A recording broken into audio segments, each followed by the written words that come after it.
Одоо би бол хөдөөнө ахын готорж хийх онж. Хөдөөч бол нэг зураг зүсэл байдаг шүү дээ. Тэгсэн чинь энэ готод чи бас ард түмэн маань тэмцэж байгаа юм байна хүүтэн ногтонд. Тий. Тэгэхээр зэрэг хөдөөнийхээ ирээ хэдий цаг гатуу байгаа ч гэсэн бас завтай усуд байдгийг. Тийм үү? Энэ 330 сумаас 5 саахан үг хэлээний зүг ярьцдаг. Тийм ээ?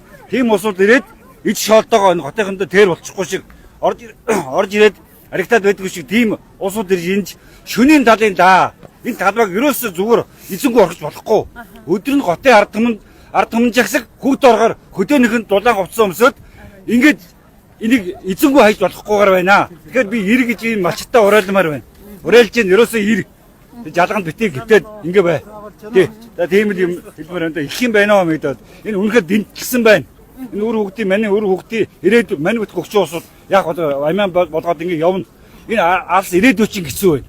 Тийм болохоор малчд ирээ одоо малчдлын дэм хэрэгтэй байна.